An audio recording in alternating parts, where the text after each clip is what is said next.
A few weeks ago, I was in San Francisco, finishing up morning meetings, running a little late, and I wanted lunch. I had some peculiar reasons for having a faster lunch, a well-lit lunch, a quieter place. I pulled out that thing we carry in our pockets, that supercomputer called smartphone, and after a few minutes, I used several tools, Google Maps, a couple other things. I find myself at a great lunch. An hour passes, and I'm leaving, and I realize I got the lunch I wanted at a place that was nearby. It met my many peculiar requirements: not too loud, not too quiet, big enough windows, not too bright, on and on. It was interesting to reflect on the fact that I didn't have to do much to get exactly what I wanted, and it was a little bit, once you think about it, spooky. I had, in essence, been hacked. But in a good way. I was happy about it. I'd gotten exactly what I wanted with very little effort, because a lot of systems knew how to nudge me in the right direction. So what I'm going to talk about is whether or not this is good or bad, and reality is it's a little bit of both. So hacking. We all know what hacking is. Most of the time we think about it as humans hacking computers or computer systems in order to get private data, or to steal money, or to meddle in elections, or maybe even to break electric grids, right? On the other hand, there is another type of hacking which is pretty pervasive, and that is systems, and in particular what we'll maybe call narrow AI, machine learning systems, hacking us. That is to say, when we interact with them, giving them information, asking them for search requests, nudging us in a particular direction to do something. And to be clear, when I talk about AI and machine learning in this context, I'm not talking about super AI. It doesn't take remarkable sophistication. It's not the robot overlords we might worry about many years from now. It's actually just sort of what we might call toddler AI. It is a system that undergirds or maybe fulfills entirely the responsiveness that we type into a system to get answers back. And it gets to do that billions of times a day, and it has very narrow objectives. This isn't something particularly new. In fact, humans hack humans all the time. When it's well done, we call it effective salesmanship or charismatic leadership. Maybe a good pickup line, or a very effective toddler. In fact, when a toddler throws a tantrum and we give the little tyke exactly what he wants, and then he immediately stops, we know we've been had, right? So there's that moment where you realize, gosh, I've been hacked. There are lots of ways in which humans influence humans, and it kind of ports its way into the systems and artificial intelligence world. I picked 5, and they are the idea of framing, the idea of scarcity, including a little bit of fear of missing out, social proof, reciprocity, and ultimately false choice. Let's dive into the first 3. One way of thinking about what happens is when we make a decision is how it's framed. So you've probably used this technique. Maybe it's been used against you. Let's imagine that you have an 18-year-old daughter. She's gone off to college. She's a freshman in college, and she hasn't written in a little while. Of course, she's never written a letter or a long email. It's all in text. And today, you get a series of texts. And they start out with, hey, dear mom and dad, sorry I haven't been in touch with you. I was really busy being a college student. Yeah, I'm sorry, I had to drop out because when my boyfriend and I were at the tattoo parlor, his drug dealer confronted him and he shot him. But don't worry, the baby will be born after I get out of prison, because it's a pretty short sentence. I know you're really disappointed in me. I'm really, really sorry. Love, your daughter. P.S. None of the above is true. I'm really busy studying for finals. I don't even have a boyfriend. But I have run out of money. And I wonder if you wouldn't send me $2,000. And your reaction is, send her $2,000 right now, right now. And why is that, right? Well, you were just told that all those facts above were not true, and yet you cannot escape the frame. Your brain responds and anchors itself in a lot of ways. You are happier. You feel that it is more correct to send the $2,000. So beware. In a car sales situation, you walk into a dealership and you say, hey, I'm here to buy a very sensible, family sedan, 4 doors. What have you got? And the salesperson, she takes you to the first car. It's a really nice car. She, talks about it for a few minutes. And you see the sticker, and you're like, oh. And she's like, yeah, it's a great car though, and it's kind of a high price. She says, well, let me show you something else then. Let's, walk a little bit farther down the row. And then, she shows you the next thing, and it's about half the price. And you say, now that's a bargain. Part of the reason you feel that that's a bargain is because it was framed as a setup relative to the first price. So what does an e-commerce site do, for example? Well, first, it gets a chance to practice this and refine this placement and refine the settings and the sizing and the pricing 1 billion times a week, not just a few dozen, by the way. And what it does is it sets up, on your search, a nice item, maybe a little bit more than you asked for, a bundled item that's definitely a higher price point, and then a click here for your special price. You click there, and wow, that's a special price. It's a bargain. But part of the reason it's a bargain is because of that setup. Same thing with scarcity. That same salesperson, she walks you to, she walks you to another car and says, oh, look at this car. I didn't know it was still here. Now, this is a fantastic car. This is a great car. It's sold. I'm so sorry. I didn't see it. Let's go searching for another car. AI, on the other hand, when you search on a website, might say, oh, flash sale, 5 minutes, 4 minutes and 59 seconds, 4 minutes, 58 seconds. Or it might say, oh, sorry, wait list only. It's always wait list only, but it's wait list only. And then finally, social proof, or a little bit of fear of missing out. Sometimes that same salesperson will be like, oh, wait, let's go over here. See that crowd over there, very good-looking, hip people around that car? Let's go look at that one. And by the way, there it is on the cover of that magazine. You're going to love this car. Everybody loves this car. It just flies off the lot. On the other hand, in the artificial intelligence machine learning world, you might end up on a site and it says, ooh, 32 of these booked today, right? Preferred, recommended, most popular. These are all methods in which you are influenced.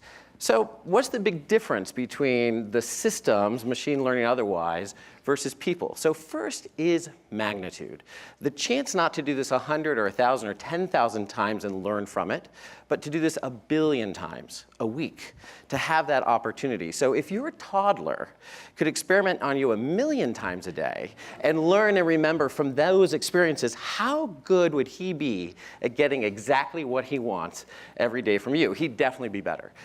The second advantage is that the systems live in a simpler world.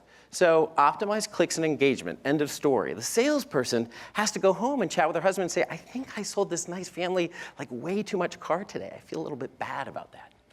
And the third, and maybe most important difference, is that what you expect when you walked into the car dealership, even if you said, I'm just looking, I don't plan to buy, you all knew they were going to try to sell you a car. You were not going to try to buy a car, but they were going to try to sell you a car. It was understood what was going on. But in the machine learning language system, where you have this environment of you're asking for things, you're getting things, the gap between what you think you're getting and what's being done to you might be very large. In fact, think about the car dealership. If afterwards you found out that the car dealership actually never sold any cars, instead what they were doing is they were watching you follow all the different cars, look at colors, look at lights, have certain sounds, have different temperatures, and they were recording your response to that. If you found that out after the fact, you'd be pretty upset. So let's turn maybe to like YouTube. It is definitely not the case that when you put in search terms for YouTube, that you are in fact getting back the enlightened, truthful, most helpful versions of those search terms that you put into YouTube.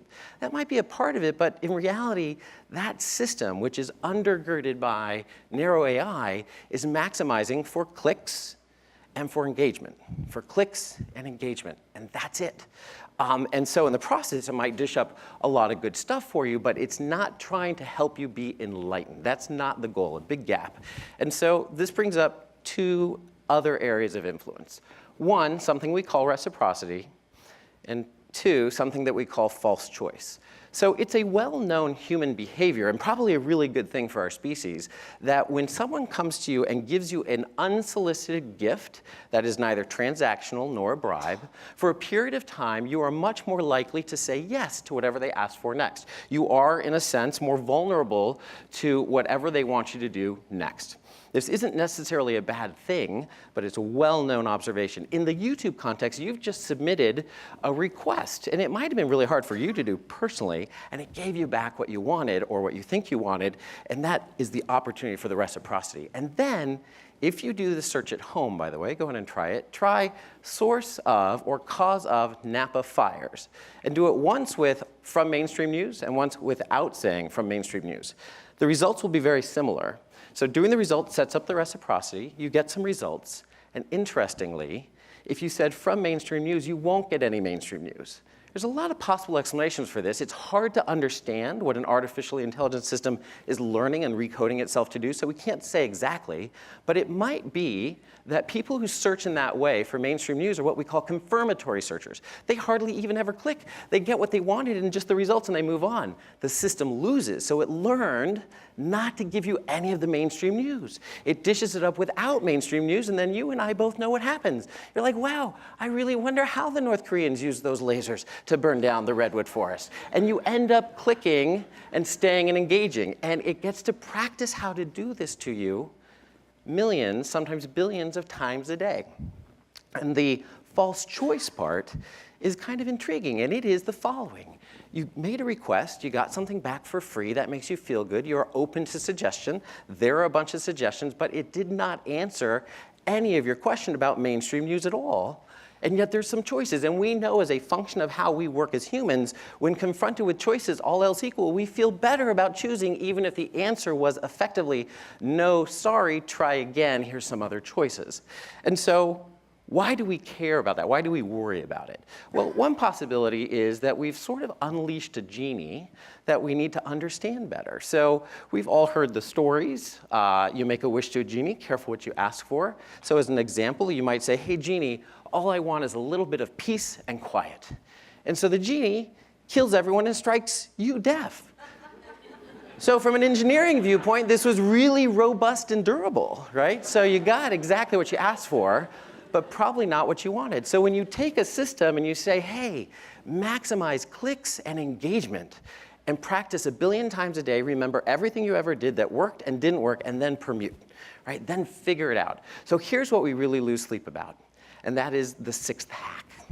What is the thing that isn't like humans do to humans? What if it's radically different? Does something like that exist? And as it turns out, we think it might. So there are 5 ways I mentioned be manipulated, but I think we should lose a little bit of sleep over the 6th one that we don't yet recognize or don't yet know.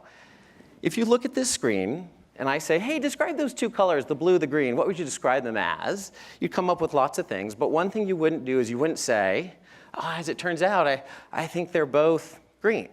You wouldn't say that, and this is a known visual illusion. There's lots of those. It gives hints at things that might be built into us, that a system, once it found it, could utilize to trick us.